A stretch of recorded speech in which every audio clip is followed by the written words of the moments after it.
क्यों इतने डाइवोर्स के केसेस बढ़ रहे हैं? बेवफाई कौन कर रहा है? ये पैसा खाओ औरत, तो वन नाइट स्टैंड का कल्चर भी बढ़ गया है। अब उम्र की लड़की अपने से मैच्योर लड़का ढूंढ रही है। एलिमनी को लेकर जो डिमांड्स बढ़ रही हैं महिलाओं की, प्रॉब्लम्स पहले भी थी, प्रॉब्लम्स आज भी हैं। आज इन-लॉज का इंटरफेरेंस एक रीजन हो जाता है। जैसे फिजिकल इंटीमेसी नहीं है पार्टनर्स में, मजा ही नहीं आता अपने पार्टनर के साथ। कई बार परफॉर्मेंस एंजाइटी को लेकर इश्यूज होते हैं। शुगर डैडी और शुगर मम्मी का कंसेप्ट काफी समय से है। माँ का बेटा तो पापा की परी। ड्रग्स मेल करे या फीमेल करे, उनका असर उनकी मेंटल हेल्थ पर पड़ता ही पड़ता है। पोटैटो और टोमेटो बन के रहना है।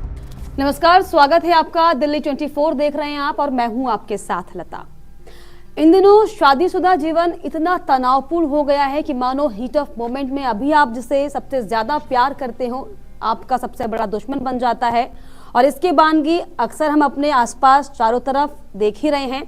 और इसी पर जो है अब चर्चा करना बहुत ज्यादा गंभीर विषय जरूरी हो जाता है, क्योंकि जिस तरीके से पिछले तमाम जो हमने खबरें देखी, तस्वीरें देखी, फिर चाहे वो मामला अतुल सुभाष का हो, फिर चाहे वो मुस्कान यानी कि मेरठ हत्याकांड से जुड़ा हुआ हो, और इसी शादीशुदा जीवन के आंतरिक पचड़े को समझने के लिए मेरे साथ इस समय स्टूडियो में मौजूद हैं डॉक्टर निशा खन्ना, जो कि एक मैरिज काउंसलर हैं। उनसे हम सीधे बातचीत करेंगे और समझने की कोशिश करेंगे। निशा जी, सबसे पहले बहुत आपका मैं स्वागत करना चाहूंगी। निशा जी, क्यों इतने डाइवोर्स के केसेस बढ़ रहे हैं? क्या आपको लग रहा है शादीशुदा जिंदगी में आखिर क्यों आग लग रही है? देखिए, शादीशुदा जिंदगी में प्रॉब्लम तो पहले भी थी, प्रॉब्लम आज भी है, बट ये ज्यादा हाईलाइट हो रही है क्योंकि आजकल हम दौर है सोशल मीडिया के दौर में है। तो हर छोटी बात को दूसरों तक पहुंचाना और आसान हो जाता है, और उसका सबसे आसान मीडियम जो है वो है आपका मोबाइल फोन। तो मोबाइल फोन अगर आप मुझसे पूछेंगे तो लगता है अधिकतर आजकल की प्रॉब्लम्स का जो जरिया है प्रॉब्लम्स में, क्योंकि अगर हम किसी प्रॉब्लम में हो तो उसे फाइंड आउट का सोल्यूशन का तरीका ढूंढते हैं। प्रॉब्लम्स पहले भी थी, प्रॉब्लम्स आज भी हैं जैसा मैंने कहा, बट आज हम अगर इनकम्पैटिबल है पार्टनर के साथ तो हम उसके रीजंस ढूंढ लेते हैं और उस इनकम्पैटिबिलिटी को सॉल्व नहीं करते हैं। पहले तो हम आइडेंटिफाई नहीं कर पाते थे, आज हम आइडेंटिफाई कर पाते हैं। हमें अवेयर हो गए हैं अपने राइट्स को लेकर, चाहे वो वुमेन है चाहे वो मैन है। बट आज हम अपनी पसंद नापसंद के बारे में भी अवेयर हो गए। मुझे क्या चाहिए, मुझे क्या नहीं चाहिए, मुझे अपनी शादीशुदा जिंदगी कैसी चाहिए, कैसी नहीं चाहिए, हम उन सब चीजों के बारे में हो गए। तो एक रीजन हम कह नहीं सकते कि जो इसके लिए रिस्पॉन्सिबल है, इसके लिए मल्टीपल रीजन है। पहली जैसे हम बोल सकते हैं आपकी इनकम्पैटिबिलिटी, आपका खुद का टेम्परामेंट कैसा है, सामने वाले का टेम्परामेंट कैसा है। तो दोनों की अगर पर्सनालिटी ही डिफरेंट है तो उनके विचार डिफरेंट होना। बड़ी खास बात है कि जो हम आजकल हम जो कंपैटिबिलिटी टेस्ट करते हैं, पहले ऐसा कुछ होता ही नहीं था। आप सोचिए, पहले के जमाने की शादियां ज्यादा चलती हैं, तब कुछ कंपैटिबल ही नहीं था। आप तस्वीर देख के, फोटो भी नहीं देख के शादी कर लेते थे। नहीं, पहले ये था ना कि वो शादी हुई है तो अर्थ ही आएगी। हाँ। और शादी जिंदगी भर का साथ है। तो आज हमने पता है कि अगर हमने मारपीट भी कर ली, गुस्सा भी कर लिया, झगड़ा भी कर लिया, तो इसी इंसान के साथ रहना है। आज की डेट में हमारे पास ऑप्शंस भी है और हमें पता है अगर हम किसी के साथ खुश नहीं है तो क्यों नहीं उस शादीशुदा जिंदगी से हम बाहर आ जाए। तो देखिए, डिवोर्स का चलन तो नहीं कहूंगी, पर हम अब अवेयर हो गए। अगर चीजें नहीं चल रही हैं और नहीं बैठ रही हैं तो हम गाड़ी से उतर सकते। तो मतलब ये ऑप्शन जो है ये आज के समय में हमारे सबके पास है, हम गाड़ी से उतर सकते हैं। कि इसीलिए अब जो सवारियां बहुत ज्यादा उतर रही हैं, क्योंकि संविधान की बात अब हर कोई करता है। पहले हम औरतें ज्यादा जो माई लाइफ को फॉलो करता है, तो क्या ये माई रूल्स माई लाइफ जो है ये घर तोड़ने का काम कर रही है? ऐसा कुछ लग रहा है क्या? माई लाइफ माई रूल्स हर जगह तो नहीं होता। देखो, शादीशुदा जिंदगी में दोनों तरफ से जो है वो एडजस्टमेंट्स होती है। ऐसा नहीं होता किसी एक पार्टनर की चलती है। कभी आपके पार्टनर का 50% राइट हो सकता है, कभी वो 70% भी जा सकता है, 80% और सामने वाला कोऑर्डिनेशन ऊपर नीचे चलता रहता है। तो जब हम इनकम्पैटिबिलिटी की बात करते हैं, जैसे पर्सनालिटी ट्रेट्स डिफरेंट हो सकते हैं, आपका जो कम्युनिकेशन है, आप खुलकर दिल की बात कर रहे हैं कि नहीं कर रहे हैं, आप अपने दिल की बात खुद तक ही रखे रहे हैं, अवॉइड कर रहे हैं कन्फ्रंट करना, तो वो भी एक झगड़ों का कारण बनता है। अब झगड़े हो गए तो उनको रिजॉल्व कैसे करना है, कौन मनाने जाएगा? मैं पहले तुम करके कई बार ईगो प्रॉब्लम, तो उसके चक्कर में मनाने ही नहीं कोई जाएगा, तो भी रिश्ते खराब हो रहे हैं। उनको रिजॉल्व करना आ ही नहीं रहा है कि कैसे बात करें। 15-15 दिन बात नहीं हो रही तो चल रहा है। और आजकल जो मोबाइल फोन है, ब्लॉक, अनब्लॉक, कॉल ब्लॉक। आजकल क्या है, लाइफ का जो जीने का जो तरीका वो भी चेंज हो चुका है। पहले क्या था कि एक मजबूरी थी, महिलाएं जो घर में ही रहती थी।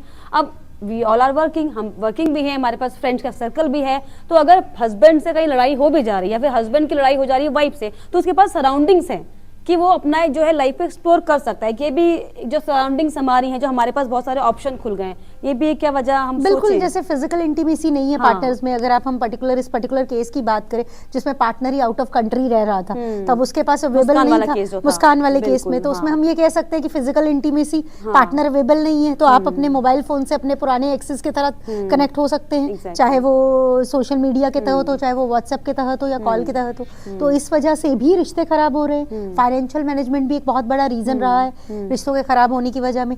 आप आज की डेट में ये नहीं सोचते कि शादी जो है वो लाइफ टाइम का है, वो मतलब स्पिरिचुअल बिलीफ एक सिस्टम trial बोल है। सकते हैं।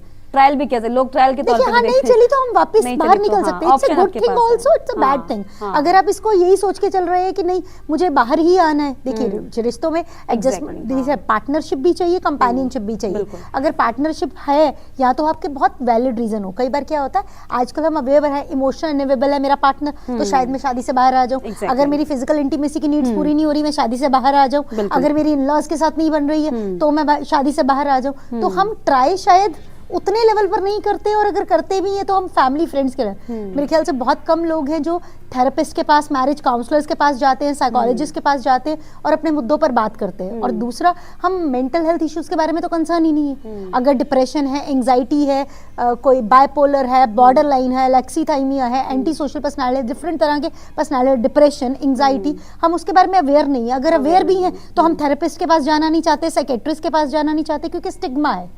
और अगर मेरे पार्टनर को पता चलेगा मुझे ये बीमारी, शायद मेरे साथ शादी ही ना कोई करवाए, और शायद प्रेगनेंसी में इश्यूज आएंगे, क्योंकि साइकेट्रिक मेडिसिन के कई बार आपकी प्रेगनेंसी पर असर पड़ता है, आपको मेडिसिन पहले ड्रॉप करनी पड़ती हैं। तो कहीं ना कहीं एक रीजन नहीं है, हम अब उसको मल्टीपल रीजंस कह सकते हैं। पहले दहेज एक रीजन हो जाता था, आज इन-लॉज का इंटरफेरेंस एक रीजन हो जाता है। मतलब ये एक बहुत बड़ा इंटरफेरेंस है, इन-लॉज का इंटरफेरेंस। इन-लॉज का इंटरफेरेंस कल भी था, आज भी है, बट ये है कि अब हम मेट्रो सिटीज में रहते हैं, थोड़ा इंटरफेरेंस कम होता है। बट अगर हम देखें तो अधिकतर स्मॉल टाउन्स में 70% ऑफ इंडिया है, वहां पर तो आज भी ज्वाइंट फैमिलीज का सिस्टम है। वहां पर आज भी आप अपनी सास या देवरानी या जेठ जेठानी के साथ ही रहते हैं। तो उन घरों में कहीं ना कहीं संयुक्त परिवार का एक कल्चर है ना, फिर अब या तो फैमिलीज न्यूक्लियर हो जाएंगी तो फिर हम कैसे चीजों को सिखा पाएंगे अपने आने वाली पीढ़ी को। संयुक्त तो रहना भी जरूरी है। बिल्कुल, एक दूसरे का सपोर्ट सिस्टम अगर मिले तो चीजें तो आसान हो ही जाती हैं। न्यूक्लियर फैमिलीज में तो और मुश्किल होती है। यहाँ पर हम किस पर डिपेंडेंट रहते हैं? अपने वर्कर्स पर, अपने सर्वेंट्स पर। यहाँ पर वो फैमिली का रोल जो है वो सर्वेंट्स पर। आजकल हम क्या करते हैं, बच्चों को रखना है तो हम मेड्स हायर करते हैं। पहले वो बड़ों या घर के बड़ों के पास होते थे, तो आज हम देना ही नहीं चाहते अपने। हम चाहते हैं कि शायद मेड हमारी बात ज्यादा मानेगी, इंस्पायर्ड कर, और वो चुप भी रहेगी, ज्यादा कचकच भी नहीं करेगी। सबसे बड़ी बात। खैर निशा जी, आप क्योंकि मैरिज काउंसलर हैं तो आपके पास में कितने केसेस आपको लगभग लगातार आ रहे हैं? क्योंकि अब आप ऑब्जर्व कर रहे होंगे कि मामले लगातार बढ़ ही रहे हैं। पहले के मुताबिक क्या लगातार जो समय आगे बढ़ रहा है, क्या केसेस भी बढ़ रहे हैं या फिर कुछ कम है, दर कम है?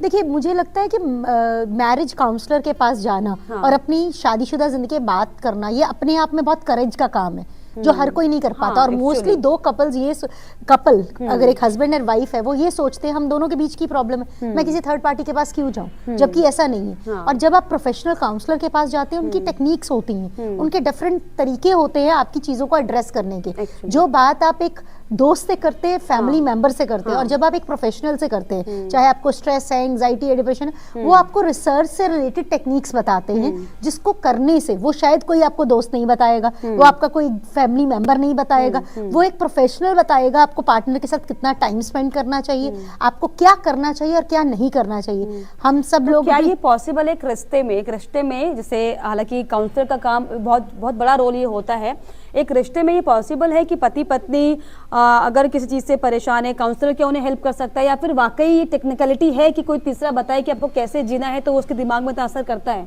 क्योंकि बेसिकली रहना तो एक दूसरे को साथ में, आप दोनों को एक दूसरे को समझना होगा। देखिए कैसे हेल्प कर पाते हैं, मतलब काउंसलर कैसे हेल्प करते हैं? बेसिकली क्या होता है, अगर दो लोग प्रॉब्लम में हैं, मान लीजिए मुझे झगड़ा सॉल्व करना ही नहीं आता, तो झगड़ा सॉल्व करने की टेक्निक्स हैं।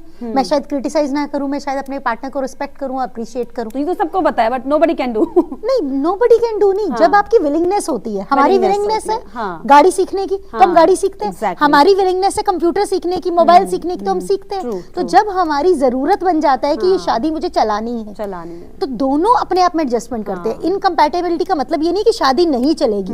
इनकम्पैटिबिलिटी का मतलब है आप उस कपल को कंपैटिबल बना सकते हैं और दोनों को एडजस्टमेंट करने। उसका सिंपल एग्जांपल है, बहुत बड़ी चीज, बिल्कुल उसका एक एग्जांपल है, जैसे आलू हम बोलते हैं पटेटो, पटेटो रॉ खाया नहीं जा सकता, टमाटो रॉ खाया जा सकता है। तो पटेटो और टमाटो को अगर हमने साथ लेना है, साथ खाना है, तो दोनों अपनी फॉर्म बदलते हैं। पटेटो के पटेटो चिप्स बनते हैं और जो टमाटो है वो भी सॉस की फॉर्म में आता है पटेटो के साथ। पोटैटो और टोमेटो बन के रहना है एक्चुअली। बिल्कुल, दोनों को अपनी फॉर्म बदलनी है ना, किसी एक के फॉर्म बदलने से रिश्ते नहीं चलते हैं, और वो तो फिर समझौता होगा। और शादी समझौता नहीं है, शादी में दोनों का आपसी जिसे सहयोग होना बहुत जरूरी है, तभी खुशनुमा जिंदगी चल सकती है। बिल्कुल, पोटैटो और टमाटर बन के आपको रहना है, तभी जो आपकी शादीशुदा जो जीवन है वो एकदम खुशहाल रहेगी। लेकिन निशा जी, आजकल जिस तरीके से हम लगातार देख रहे हैं, तमाम तरह के केसेस भी आ रहे हैं, तो एक फॉर्मेट तय होता जा रहा है कि क्या लड़कियां पैसा खाऊ होती जा रही हैं। देखिए, कुछ केसेस, चाहे चहल का केस हो जाए, चाहे हम अतुल सुभाष का केस ले लीजिए, जिस तरीके से एलिमनी को लेकर जो डिमांड्स बढ़ रही हैं, महिलाओं की इच्छाएं जो बढ़ रही हैं, तो इसको लेकर क्या आप कहिएगा? देखिए, उनको, मुझे ऐसा लगता है ऐसे केसेस में जब आप डिमांड करते हो, उनको लगता है हमने टाइम इन्वेस्ट किया इस रिलेशनशिप में, और अगर हम बाहर आ रहे हैं तो हम उस वक्त का कुछ कंपनसेशन मिल जाए। अब वो मुझे इसके लिए पीछे, हाँ, बट इसमें मुझे ये लगता है, उनको लगता है कि मोस्टली लड़कियों को लगता है हम कमा नहीं रहे हैं तो पार्टनर से कुछ मिल जाए, या अगर बच्चा मेरे पास है तो मेरे को बच्चे के लिए कुछ मिल जाए। साथ ही साथ जो हमारे लॉ सिस्टम है जिसमें एडवोकेट्स का रोल, एक बनी बनाई स्क्रिप्ट होती है, वो हर जगह कॉपी पेस्ट करी जाती है। मुझे याद है बहुत साल पहले मैं I would say women cell में एक विजिटिंग काउंसलर थी, तो तब वहां पर 20-20 पेजेस की रिपोर्ट आती थी। तो मुझे याद है मैंने एक लेडी को रिपोर्ट बंद करके पूछा, आपके पति का प्रॉब्लम क्या है आपके साथ? कहती मुझे सोना लेके नहीं देता, और उस केस में उसने डोमेस्टिक वायलेंस, डाउरी सब कुछ लिख रखा था। मतलब कितना गलत इस्तेमाल, मतलब जो आप गलत इस्तेमाल है, पर ये हम बोल सकते हैं 10-15% केसेस में। बाकी अगर आज भी हम भले तो 90% औरतें ही कहीं ना कहीं दबती हैं। और कई बार ऐसा भी होता है कि औरतें क्योंकि इतनी अवेयर भी नहीं है, तो सिर्फ जो लोग अवेयर हैं इन चीजों से वो उसका फायदा उठाते हैं, और कहीं ना कहीं जरूरत है उन्हें ये हेल्प नहीं मिल पाती। कहीं ना कहीं ये पर्सनैलिटी का ट्रेट है, टेम्परामेंटल है, पर्सनालिटी का ट्रेट है, पर उस पर्सनालिटी के ट्रेट को आप जेंडर से नहीं जोड़ सकते। वो लड़के का भी हो सकता है, वो लड़की का भी हो सकता है। लड़के हमारे सामने 10% केसेस आ रहे हैं तो हम ये कहेंगे कि हाँ, कुछ लड़के जो है उनको भी बीवियां मारती हैं, कुछ लड़के हैं जो पैसे की वजह से, मिसयूज की वजह से, बहुत सारे फॉल्स केसेस होते हैं। मेरे पास आजकल केसेस आते हैं जहाँ बॉयफ्रेंड गर्लफ्रेंड में शादी का झांका देकर फंसाया जाता है और बॉयज से पैसे लिए जाते हैं, वाइस वर्सा, ऐसा होता है। ये एक नॉर्मल। तो ऐसे में क्या लग रहा है आपको, बेवफाई कौन कर रहा है, कौन बेवफा है? मैं एज ए काउंसलर होने के नाते ये नहीं करूंगी कौन बेवफा है। अगर मर्द बेवफा है तो वो भी किसके साथ चीट कर रहा है? वुमेन के साथ ही चीट कर रहा है। अगर वुमेन बेवफा है वो भी मर्द के साथ ही अधिकतर चीट कर रही है। तो आप ये नहीं कह सकते, दोनों ही आपसी जिम्मेदार हैं इस पर्टिकुलर सिचुएशन के लिए। मेन का हमेशा जेंडर के बेसिस पर ज्यादा रहा है और उसके बारे में, पर आज की डेट में मैं ये कहूंगी, मैंने भी क्लिनिक में बहुत सारे केसेस किए हैं जहां पर वुमेन के भी मल्टीपल अफेयर्स रहे। एक टाइम आता था जहां मेन के अफेयर्स की सिर्फ कंप्लेंट्स आती थी, आज मेन भी आते हैं। अभी जो एक्स्ट्रा मैरिटल अफेयर्स हो गए, तादाद इसकी बहुत बढ़ रही है, चाहे मेंस हो चाहे फीमेल्स हो। मतलब क्या ये एक नया सिंबल ऑफ स्टेटस बन गया है? क्या लाइफ को कंफर्ट करने के लिए ये नया ऑप्शन मिल गया है? मैम, हम इमोशनली स्टेबल नहीं है, हमें लोनलीनेस लगता है, और जैसे मैंने बोला मोबाइल फोन नहीं है और पार्टनर अवेलेबल नहीं है, चाहे वो फीमेल है चाहे वो मेल है। अब फीमेल जो है वो ऑफिस में काम कर रहा है तो उसको कंपनी मिल रही है तो वो वहीं अफेयर कर लेता है, या अगर वो आउट ऑफ कंट्री गया तो उसने वन नाइट स्टैंड कर लिया, या उसने किसी पार्लर पे चला गया। बट और अगर वुमेन की बात करें तो पति अवेलेबल नहीं है, तो मेरे पास आई वुड से जो इजीली अवेलेबल और जो मुझे अटेंशन दे रहा है, वो अटेंशन मुझे पति से नहीं मिल रही, वो तो अपने काम में बिजी है, वो 10 से 12 घंटे अपने काम में लगाता है। तो ऐसे में मुझे एक चाहिए पर्सन जो मुझे 24/7 अटेंशन दे, वो तो बॉयफ्रेंड ही दे सकता है। कि मेट्रो सिटीज में वन नाइट स्टैंड का कल्चर भी बढ़ गया है। बिल्कुल बिल्कुल, वो लोगों को लगता है हम कमिटेड रिलेशनशिप में जाना नहीं चाहते और हमें इमोशंस को तो कैरी नहीं करना है, तो हमें कैजुअल और फ्लिंग्स में जाना है। तो कैजुअल और फ्लिंग्स में ये चीजें तो बहुत नॉर्मल है, क्योंकि कमिटेड रिलेशनशिप में होंगे तो हमें एक के साथ जुड़ना पड़ेगा।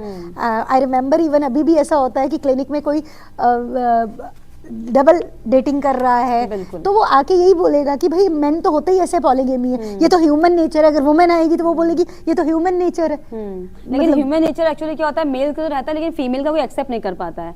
फिर लगता है कि तमाम तरह की बातें कि जैसे ये पैसा खाओ औरत है, या फिर ज्यादा छूट मिल गए, या फिर ज्यादा पढ़ा दिया घर वालों ने, इस तरह की फिर ब्लेमिंग जो है वो शुरू हो जाती है महिलाओं को लेकर। मुझे लगता है मेन और वुमेन अगर दोनों हैं भी ऐसे तो ओपन होकर बाहर आए ना, मैं ऐसा हूँ या मैं ऐसी हूँ। शादी नाम के बंधन को आप क्यों बदनाम कर रहे हैं? बदनाम कर रहे हैं। हाँ। आपको अगर शादी में रहना है हाँ। रहिए, नहीं रहना है और अगर आपको मल्टीपल अफेयर्स ही करने हैं तो बेस्ट इज दैट इस कॉन्स्टिट्यूशन नाम मैरिज, इंस्टीट्यूशन नाम मैरिज को हम उसको स्पॉइल नहीं करें, उसको तो मेंटेन रखें। जो लोग उस रिश्ते में खुशी खुशी से जाना चाहते हैं, इट्स अ ब्यूटीफुल रिलेशनशिप, वो उस रिश्ते की कद्र भी करें और उसे बनाए भी। पर अगर आप एक रिश्ते में हो तो उसकी मर्यादा को बनाए रखना दोनों की फर्ज है, चाहे वो लड़का हो या लड़की हो। तो जब आप ऐसे रिश्तों में जा रहे हैं तो मुझे लगता है आप फिर खुद को रिव्यू करने की जरूरत है। मैं अपने से हाफ उम्र की लड़की के साथ अफेयर कर रहा हूँ, मैं अपने से हाफ उम्र के लड़के के साथ अफेयर कर रही हूँ। अच्छा, इसमें खास बात ये भी है कि ये भी क्या कल्चर है, ट्रेंड है क्या? जैसे आपने कहा कि अपने से हाफ उम्र की लड़की के साथ अफेयर हो रहा है, बट वो हाफ उम्र की लड़की अपने से मैच्योर लड़का ढूंढ रही है, तो क्या ये फाइनेंशियली एंगल देखें या फिर कोई क्योंकि मैच्योर लेवल ज्यादा होता है, मेंटल लेवल ज्यादा स्टेबल होता है, क्या ये कारण? बट पिछले 7-8 साल से, मैं अभी का तो नहीं कहूंगी, पिछले 7-8 साल से जो अभी क्रिकेटर का केस हुआ है जिसमें उसने लिखा है, चहल का, तो उसने लिखा है कि बी योर शुगर डैडी। तो ये शुगर डैडी का कंसेप्ट, शुगर डैडी और शुगर मम्मी का कंसेप्ट काफी समय से है, 7-8 साल से मैं केसेस देख रही हूँ शुगर डैडी और शुगर मम्मी के। तो ऐसे कुछ लोग हैं जो मैरिज ही पैसे के लिए करते हैं या रिलेशनशिप में ही मनी के लिए जाते हैं, जो कि फ्रॉड्स होते हैं, जहां पर बोला जाता है कि तुमने शादी का वादा किया था। तो ये ऐसे केसेस होते हैं और ये एग्जिस्ट करते हैं। अब मुझे लग रहा है आप पढ़े लिखे हो, समझदार हो, अगर आप किसी लड़के या लड़की के साथ डेट कर रहे हो तो कम से कम आप देखिए उसका बैकग्राउंड क्या है, क्या उसका चाल चलन, उसका बिहेवियर वैसा है जहां सिर्फ वो आपके साथ पैसे के लिए प्यार कर रहा है। डेफिनेटली एज डिफरेंस है, तो मेजरली अगर मतलब मेरे पास कोई आता भी है और वो कहता है कि मुझे कोई भी मिल जाएगी, तो मैं बोलती हूँ कि अगर आप एक पर्टिकुलर लेवल पर हैं, अगर मैं एक पर्टिकुलर लेवल पर हूँ तो मुझे कोई मिलेगा तो वो सबसे पहले तो यही देखेगा ना मॉनेटरी फायदा क्या है।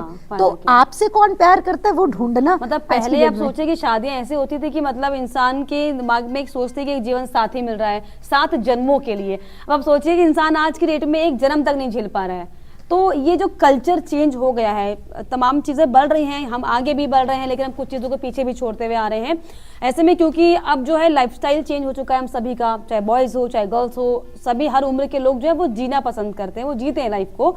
और ऐसे में क्योंकि अब एक चलन ये भी बढ़ गया है कि आजकल, क्योंकि पहले मदिरा का सेवन, शराब का सेवन सिर्फ पुरुष वर्ग ही करता था और अब क्योंकि सभी इसका सेवन करते हैं, तो कहीं ना कहीं क्या ये भी एक बड़ा कारण समझे कि आजकल जो है पति पत्नी साथ में बैठकर शराब भी पीते हैं, पार्टियाज होती हैं, हैंगओवर्स रहता है, तो क्या ये भी एक बड़ा कारण है कि मैं कम ना तू कम वाली स्थितियां हो जाती हैं? क्या इसको लेकर भी कोई सर्वे कहता है कुछ? क्या ये भी जेंडर डिफरेंसेस हर चीज में सोच की वजह हो सकती है। हालांकि ये मैम जेंडर डिफरेंसेस आप किसी में भी ले आइए। ड्रिंक्स अगर मेन करते तो वुमेन भी कहेगी ना मैं क्यों नहीं कर सकती। एग्जैक्टली। अगर आई वुड से मेन वेस्टर्न पहनते हैं तो वुमेन क्यों नहीं पहन सकती। तो कहीं ना कहीं आपको तो कॉम्पिटिटिवनेस में आ रहे हो। बट डेफिनेटली ड्रग्स मेल करे या फीमेल करे, या ड्रिंक मेल करे या फीमेल करे, उनका असर उनकी मेंटल हेल्थ पर पड़ता ही पड़ता है। वो WHO को रिसर्च भी है कि आज की डेट में अगर आप एक ड्रिंक भी ले रहे हैं, चाहे वो वीकली ले रहे हैं, उसका भी आपके ब्रेन पर असर होता है। तो कॉग्निटिव डिस्टॉर्शंस का मेजर रीजन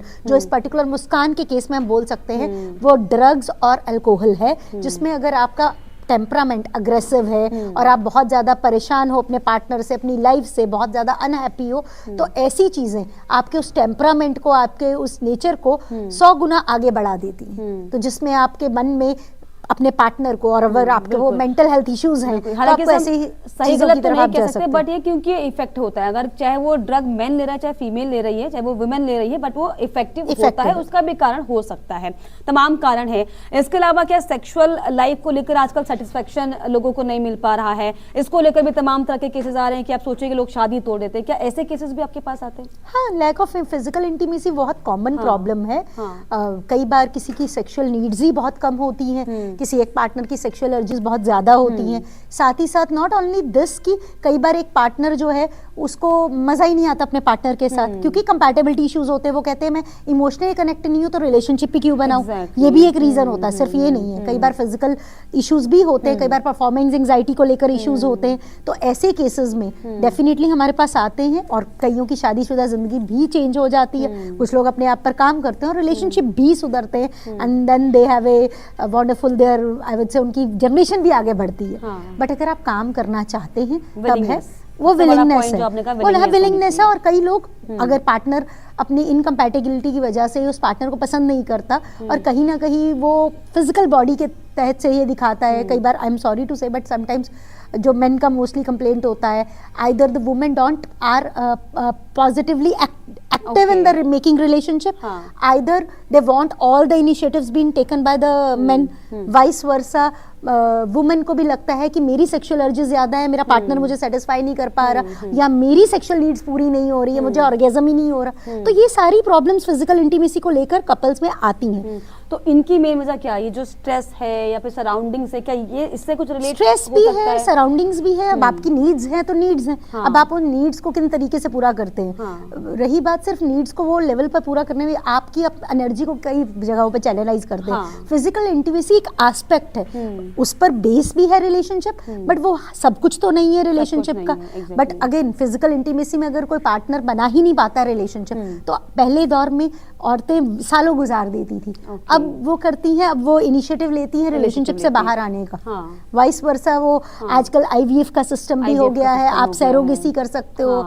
तो अब आजकल काफी चीजें बदल गई, बहुत ज्यादा हमारे पास हो गए। स्ट्रेस तो बहुत बड़ा रीजन है ही कि उसकी वजह से बहुत सारे इंटीमेसी इश्यूज नहीं होते, इंटीमेसी इश्यूज अकर होते हैं। साथ ही मैंने जो आपको बोला कि इनकम्पैटिबिलिटी भी एक बहुत बड़ा फैक्टर है। जब इमोशनल कनेक्ट ही नहीं है तो सामने वाला बनाना ही नहीं चाहता, और या वो कहता है कि तुम मुझे हर वक्त नेगेटिव बोलती हो या तुम मुझे हर वक्त कंप्लेन करती हो, तो मैं तुम्हारे साथ रिश्ता नहीं बनाना चाहता।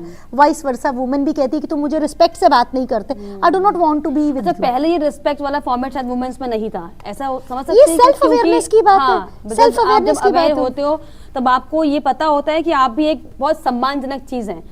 क्योंकि पहले ऐसा होता था कि महिलाओं को ऐसा लगता था कि टेक फॉर ग्रांटेड जैसा लेते थे, और उसके हिसाब से जिस तरीके से महिलाओं का जो जिम्मेदारी थी वो सिर्फ इतनी कि आपको दरअसल सिर्फ ये घर संभालना है, आपको सबको टेक केयर करना है। Nobody take care her, but उनको सबको टेक केयर करना है। पहले की कॉन्सेप्ट था दिमाग में ये, लेकिन अब क्योंकि चीजें बड़ी हैं, एजुकेशन बड़ा है, लोगों की सोचने समझने का दायरा बड़ा है, तो कहीं ना कहीं महिलाएं ये महसूस करती हैं कि वो भी एक सम्मान पाने की चीज है। भाई उनको सम्मान मिलना चाहिए, क्यों नहीं मिलना चाहिए? तो इसीलिए भी क्या है कि सम्मान की जो लड़ाई हो गई है, मान सम्मान की, ये भी कहीं ये देखिए रोल प्ले करता है। ऑब्वियस है, अगर कोई पार्टनर आपको अच्छे से ट्रीट नहीं कर रहा है, चाहे वो फैमिली मेंबर भी अच्छे से ट्रीट नहीं कर रहा है, तो आज की डेट में वुमेन भी कहती है मैं कोई ऑब्जेक्ट तो नहीं हूँ, मैं एक मशीन तो नहीं हूँ ना कि मैं अगर मेरा पार्टनर आ रहा है तो I will just lie down for her और उसकी सिर्फ फिजिकल नीड्स को पूरा करूं। कई बार आपका मन नहीं करता है, वाइस वर्सा मैन भी जब थक कर आता है उसका भी कई बार मन नहीं करता, तो नॉर्मल है। बस उस नॉर्मलिटी को आप कितना एक्सेप्ट कर रहे हो। और कई बार अरेंज मैरिजेस में मैंने ऐसे भी मैरिजेस के केसेस किए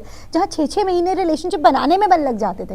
दे are living a very happy life today, but initial एक रिलेशनशिप में अरेंज मैरिजेस थी, दूसरे के साथ कंफर्ट होने में टाइम लग जाता था। तो हर तरह के लोग हैं। अब जमाना बदल गया, मैंने वही आपको बोला कि सोशल मीडिया के तहत हमारे पास बहुत सारी चीजें अवेलेबल हैं, जिसकी वजह से हमारा एक्सपोजर हो जाता है। और आपके ध्यान की भी बात है, अगर आप सारा दिन बैठकर, आई डू नॉट नो, बट बहुत साल पहले मैंने एक आर्टिकल किया था जिसमें मैंने अपने व्यूज दिए थे कि maximum number of registration of female housewives of India was registered on the dating sites. Wow, क्या बात है। सो आई डोंट नो वो कहीं भी आर्टिकल होगा, मुझे नाम नहीं याद है उस मैगजीन का। ये तो आप सोच सकते हैं कि it is not about a man और अ वुमन। हम इमोशनली वीक हैं तो हमें कोई सहारा चाहिए। और मोस्टली मतलब आजकल तो एक प्रिंसेस सिंड्रोम भी चला हुआ है, पापा की परी, पापा की परी, माँ का बेटा तो पापा की परी, उसको सब कुछ प्लेटर में चाहिए। और ऐसा माँ का बेटा, क्या मतलब आपको लगता है कि पापा की परी वाला जो ये टैबू चल रहा है वो भी है? तो नहीं लगता, वो भी है। अच्छा, वो भी है। पर्टिकुलर क्लास में जिनको चाहिए प्लेट में बैठ के सब कुछ मिल जाए, कुछ भी करना ना पड़े। वो अपने पार्टनर से ये उम्मीद करती हैं कि अगर सब कुछ तुम सेट कर दो, बस मेरे लिए तुम कर दो ये काम, मुझे मेरे लिए हर काम तुम करने चाहिए, क्योंकि पेरेंट्स ने उनको सब चीज बिना मांगे ऐसी की है एक्चुअली। हाँ, उन्होंने बिना मांगे सब कुछ उनको सब कुछ दिया है, हाँ। तो वो उसके लिए कुछ हार्ड वर्क नहीं करना चाहते। हाँ। वाइस वर्सा, वो माँ का बेटा तो हाँ। ग्लास भी वही मम्मी ला के देगी, हाँ। तो फिर बीवी से भी वही उम्मीद की जाती वही है कि उम्मीद की मेरी जाती है। Mother Actually। का जो रोल है वो मेरी वाइफ करेगी। हाँ। तो माँ का बेटा और पापा की परी, हाँ। वो दोनों सिंड्रोम्स भी कहीं ना कहीं जिम्मेदार हैं हाँ। अपने आप में हाँ। रिलेशनशिप खराब तो होने जिस में। तरीके से आपने शुरुआत में भी कहा कि इन लॉज भी एक बहुत बड़ा फैक्टर है शादियों को तोड़ने में। हालांकि हम तो सभी ये सोचते हैं कि बड़ों का आशीर्वाद मिले और शादी आगे चले, लेकिन क्योंकि तमाम जो काउंसलर्स है वो ये कहते हैं कि इन लॉज के ज्यादा इंटरफेरेंस से भी जो है परिवार टूट जाते हैं। कैसे? देखिए, दोनों तरफ से इंटरफेरेंस से टूटते हैं, हाँ। चाहे वो लड़के की साइड भी हो, Exactly। चाहे फीमेल की साइड भी हो।